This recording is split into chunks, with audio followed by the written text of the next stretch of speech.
tasbu bis-swit il-qronfon kif tbatti x-xemx sajfija daqet mota Insellmilkom u nilqakom għal programm ieħor mis-sensiela Etimoloġija. Il-programm li lan tiegħu huwa li flimkien nistħarġu aktar il-lingwa tagħna u napprezzaw aktar ir-rikkezza ta' din il-lingwa li tagħmilna Maltin. X'jagħmel dan il-programm? X'inhi l-etimoloġija? F'dawn il-ftit minuti li jkollna flimkien nitilqu vjaġġ lura fi żmien ma' kliem, idjomi u espressjonijiet biex nifhmu aħjar l-oriġini tagħhom. Fi kliem sempliċi nistħarġu minn fejn ġej il-kliem li aħna nużaw. Fl-ewwel parti tal-programm tal-lum se nkunu qed nitkellmu fuq kelma jew aħjar post familjari ħafna ma' bosta, b'mod partikolari ma' dawk li jgħixu fl-inħawi tal-Kottonera. Fit-tieni parti tal-programm se nkunu qed inżuru lokalità jew aħjar żona f'lokalità. Iżda mhux se nħallikom ħafna bil-kurżità. Se naħodkom mill-ewwel għall-ewwel kelma ta' din il-ġimgħa.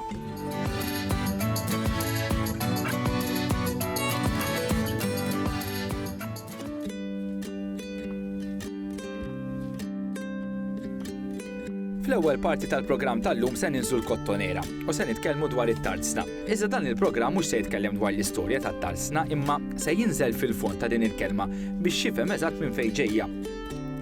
Id-dizzjonarji Maltin x'aktar xi se jgħidu li l-kelma tarzna ġejja mill-isqalli tarsena, imma se teġġiet ukoll mill-lvant tal-Mediterran.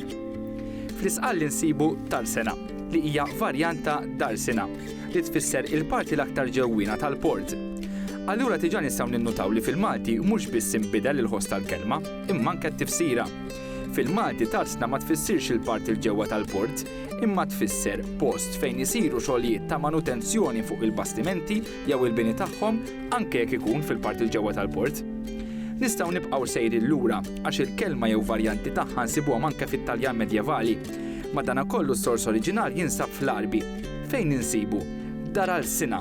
Jiġifieri dar is-sena. Dar is-sena twaħdet u mxiet mill-lvant lejn l-Ewropa f'diversi ilsna. Fl-Ingliż pereżempju nsibu l-kelma arsenal li ġejja proprju minn hawn. Mela anke jekk il-Malti x'aktar x'tiħadin il-kelma mill-isqalli, l-etimoloġija tagħha teħodna l-Arbi. F'dan il-proċess kollu ma nbidilx biss is-sens tal-kelma, imma anke kien hemm bidla fonoloġika. Fl-isqalli u l-Malti wirieta minn hemm kien hemm il-bidla fonoloġika mid-d ta' darsina, għat-t ta' tarsena. Imma anke l-Malti kompla jbiddel il-ħoss tal-kelma, minħabba t-telfa ta' sillaba kien hemm il-bidla fonoloġika mis-s ta' tarsena għat-s ta' tarzna. Iżda dwar dan kollu se nħallu fidejn il-Professur Charles Briffa li se jagħtina ħafna aktar dettalji dwar l-etimoloġija ta' tarzna.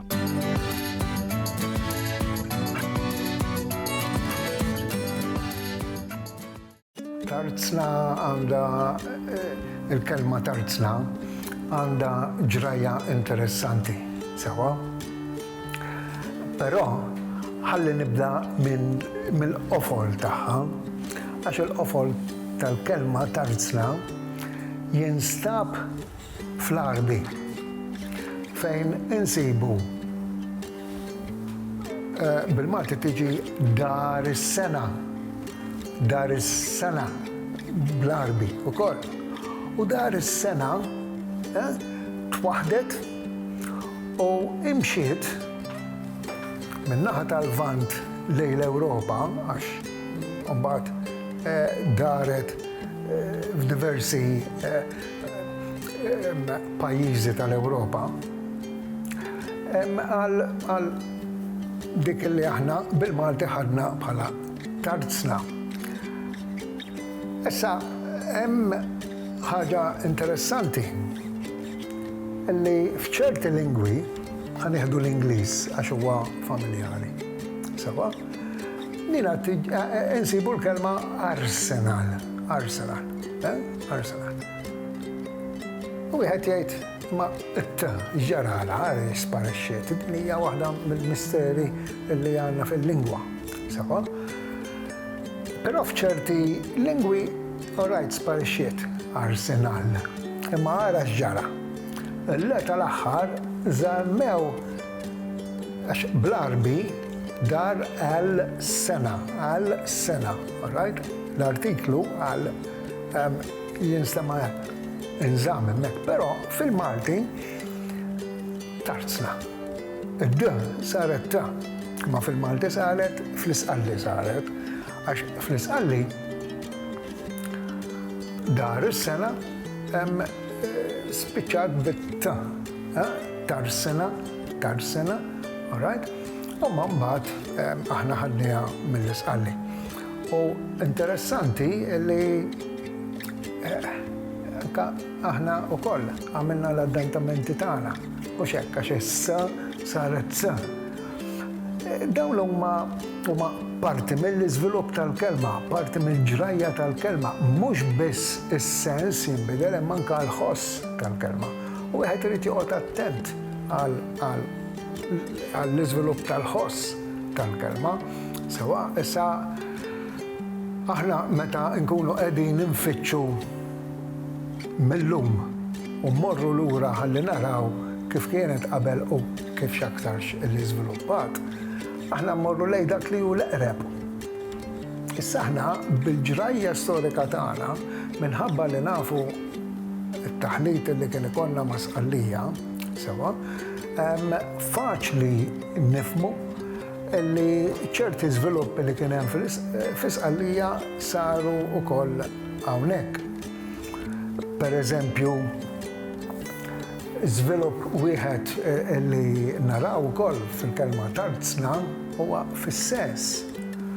Għaliex hemm aspett fil-kelma li adattaw fit-Taljan li tarzna tfisser il-parti tal-port il-ġewwa il-fond. Mentri aħna tarzna għalina sewa huwa bħalma taf huwa il-post ta' fejn jieħdu ħsieb il-vapuri, jibnuhom, eċetera, eċetera. U għandha kelma qawwija għax illum għadha ħafna magħna ftemna, però mhux għax għadha magħna biss, imma għax hija parti mis-soċjetà Maltija, speċjalment fil-qasam industrijali.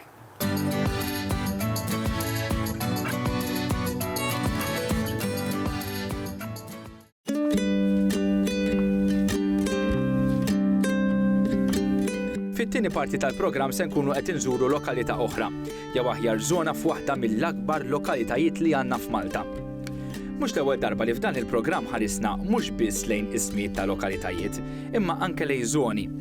Ħarisna pereżempju lejn l-Imrieħel u anke lejn iż-żoni tad-Djuballi u l-Mandraġġ fil-Belt Valletta. Interessanti, wieħed iħares lejn l-ismijiet ta' dawn iż-żoni għax dawn ġeneralment ikunu jiftħu tieqa fuq l-istorja tal-pajjiż jew inkella, fil-każ tal-lum, lejn il-mod kif missirietna kienu jgħixu. Se ninnutaw ukoll kif l-ismijiet ta' dawn iż-żoni li nafu bihom imma li forsi ftit nobsru għaliex jissejħu hekk, jirreferu wkoll għal Malta meta t-tera tagħha kienet kompletament waħda differenti.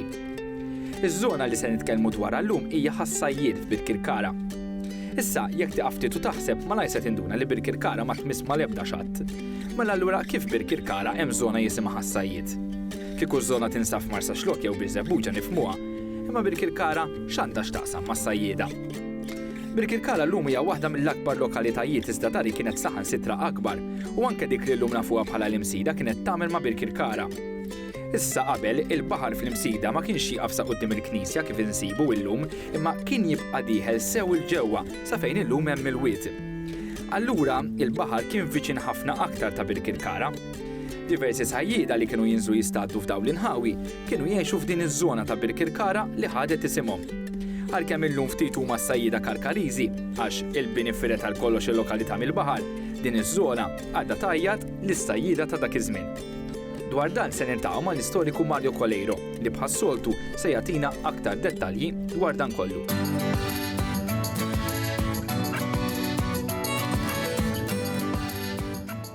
F'Birkirkara nsibu żona edha lej il-Knisja tal-Madonna tal-Ħerba li jgħidu la Ħassajjiet. Issa ħafna nies jgħidu sajjieda Birkirkara hija daqshekk il-bot mill-baħar, però rridu nżommu f'moħħna li Birkirkara kien raħal li kellu territorju kbir ħafna. U l-inħawi tal-Imsida kienu jagħmlu parti mit-territorju ta' Birkirkara. Issa l-imsida l-baħar ma kienx jaqaf fejn u qiegħed illum, kien jibqa' diħel il-ġewwa ħafna aktar fil-wiet tal-imsida fejn hemmhekk is-sajjieda li kienu jistadu joħorġu jistadu minn dan il-lok kienu joqogħdu ġo Birkirkara. Allura id-żona tagħhom kienu jsejħula ħas-sajjieda għax kienu hemm ħafna nies li l-mistier tagħhom kienu sajjieda li kienu jħorġu jistadu mid-daħla tal-imsida tal-lum.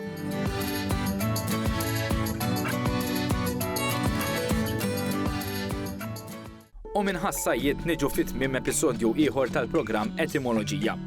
Għal darb'oħra għamilna vjaġġ lura fi żmien u stħarriġna l-oriġini ta' żewġ kelmiet, jiġifieri l-kelma Talsna u anke l-isem ta' żona f'Birkirkara.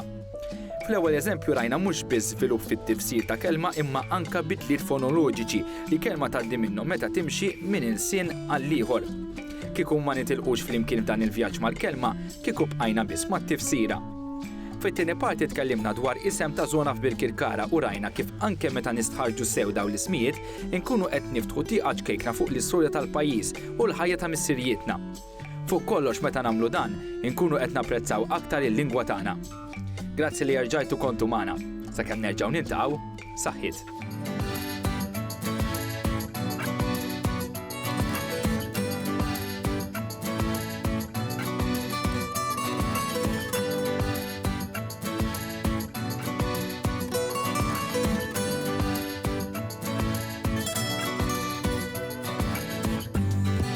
Tasbu bis-swit il-ronfon kif tbatti x-xemx sajfija